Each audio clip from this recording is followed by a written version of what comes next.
Bismillahirrahmanirrahim. Assalamu alaikum. Asad Yaqub here. In this video, I'm going to tell you 8 different type of questions in academic IELTS reading. Okay, very important. And there are 2 type of questions. Type A, where questions and their answers are in the same order in the passage, and then we have type B questions where questions and their answers are not in order. Okay, so let's make a start.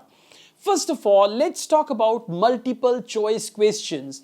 In IELTS reading, multiple choice questions mostly appear in section 2 or section 3, where there is a question and along with the question there are 4 options. When we have multiple choice questions in IELTS listening, we have 3 options A, B, C, but in reading we have 4 options. And multiple choice questions are important in academic as well as in general training IELTS. In academic IELTS, section 2, section 3, where we get multiple choice questions, and in general training IELTS, we get multiple choice questions in section 3. Good news is they are type A questions. Once you find the answer of one question, you read on, you will find the answer of next question. You read on, you will find the answer to the next question, okay? For details, you can watch my videos where I have solved full test. You will find multiple choice questions there as well.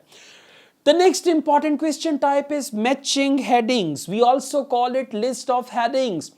In academic IELTS, you may get list of headings commonly in part 2 or part 3. And in general training IELTS, you get list of headings only in part 3. Okay, now for list of headings, questions and answers are not in order. It's not type A question, it's type B question. Answers are in scattered order, right? And for this you need skim reading. I mean, there is a paragraph, you need to skim read the paragraph. What does skim read mean? Read the first couple of lines, one line in the middle and the last couple of lines to see what is the main idea of this paragraph, because the headings are based on those main ideas. Okay, so matching headings, list of headings, very confusing question type. If there are 5 paragraphs in the passage, they will give you 8 headings, 3 headings extra to confuse you, to check your understanding. Okay, so you need to see that. Next, we have summary completion. In summary completion, they give you a summary of one part of the passage along with the blanks in the summary, and sometimes to make it more confusing, they give you a list of words and you've got to actually find a word from the passage, then find the synonym to that word in the box, and then you need to write A, B, C, D. Now, let me tell you, the first thing is we get summary completion mostly in reading part 3. General training reading part 3, I have seen summary completion several times on almost in every other test. And in academic reading part 3, I have seen summary completion. Now the good news is questions and their answers, they are in order.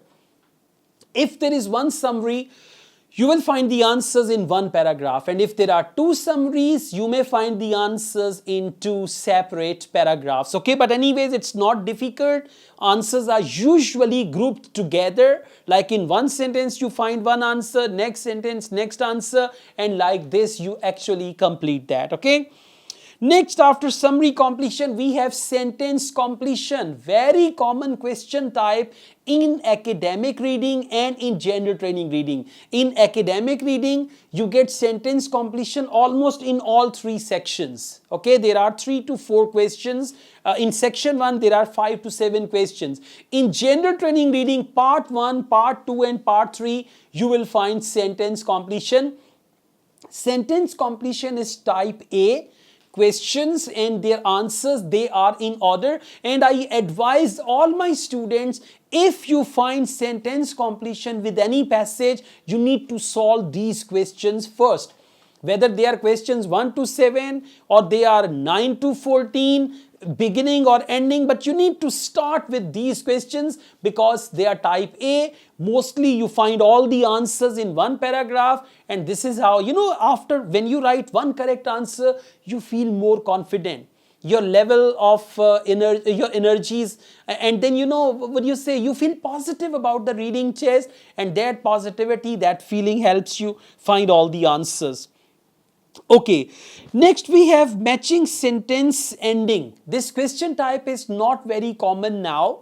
You will find this question type in Cambridge IELTS books 1 to 7, where there is that half sentence given and then the remaining half sentence is given in the options. Okay, this is also type A question. What you have to do is read the question, find the clue word from the question, go back to the passage, find the relevant information, read full sentence in the passage, and then match the second half of the sentence which you find in the passage with A, B, C, D, and you can find that. I've solved several tests with that, and this is type A. Questions and their answers in the passage, they are in order. They change the wording of that, they reword it, but this is the part of Cambridge IELTS books 1 to 7 or 1 to 8. After book 9, you will not find them. Then we have true, false, not given, and another cousin question type is yes, no, not given. Let me tell you, as far as true, false, not given is concerned, it's type A. Questions and their answers are in order. Sometimes in one paragraph you find 4 to 5 answers. Okay, so one common mistake that the students do, for true, false they write yes, no, and for yes, no they write true, false. True, false, not given is for factual information, and yes, no, not given is for writers' views or claims. Otherwise, they are same, method is same, and technique is same. In my many videos, I have solved true, false, not given, right? What you have to do, there is one sentence, divide it into 3 forms. For example, if Washington is the capital of USA, answer is true. If not Washington, any other city is the capital of USA, answer is false. And if they didn't tell anything in the passage about the capital of USA, then it is not given. So, you need to divide question statement like that, and the words like all, some, majority, minority, then there are some comparative structures. Okay, these structures are very, very important in true, false, not given, and yes, no, not given, and in my reading videos I have covered them all. In academic reading, you find true, false, not given questions 1 to 7 or questions 8 to 14. In general training reading, you find true, false, not given in section 1, section 2, and in general training reading section 3, you find yes, no, not given. And you will find yes, no, not given in academic reading part 2 or part 3, not in part 1, part 2 or part 3, okay? Alright, I'm so happy that I can give you all these things. I can share my knowledge with you. I've learned a lot about IELTS, and I'm happy to give you whatever I know. Next, we've got diagram completion, map completion. Now, let me tell you, diagram completion or map completion is not the part of general training IELTS, and even in academic IELTS, we will not see it now. If you go through books 9 to 18, you will not find any maps or any diagrams in reading. But if you go back to previous books, I remember in book number 5, 6, 7, 8, they have these type of questions. So it's the old type, but still you need to practice. By the way, it is also type A. You will find all the answers in one paragraph. Like the other day, I was solving a test, and this was about Falkirk wheel. So there was the diagram, how the Falkirk wheel works and all that. Then there was another one, turbine and tunnels, and water goes through the tunnels, and there was the diagram. So it was very simple and straightforward. Questions and their answers, they are in order. Yes, I remember once there was another diagram of pyramids of Giza. So there was a diagram about that. Okay, I solved that test as well. So it's in the old books, okay, but still it's very simple. You will find all the answers in order in 1 or 2 paragraphs, and once you find one answer, read on, you will find the next answer. And finally, we have short answer questions. Short answer questions are type A, where questions and their answers are in order. Mostly academic IELTS candidates, get short answer questions in part 1 or part 2, but now they have replaced it with sentence completion. You will find short answer questions in books 1 to 8, 1 to 7, okay, but after that you will not find them. But in general training IELTS, short answer questions are very important for part 2. Okay, so you need to just do that and type A, you will find the answer easily. Question will give you a clue word. Clue word will take you to the paragraph where there is the answer, and once you reach the paragraph, through skimming, you will reach the sentence which is related to the answer and you will find the answer.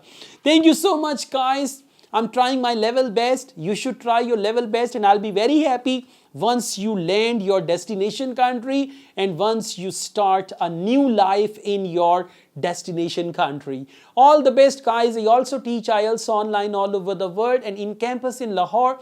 If you wish to be the part of my online or in campus IELTS classes, my WhatsApp number is given. You can contact me for that. Asad Yaqub truly wishes you best of luck. Take care. Allah Hafiz.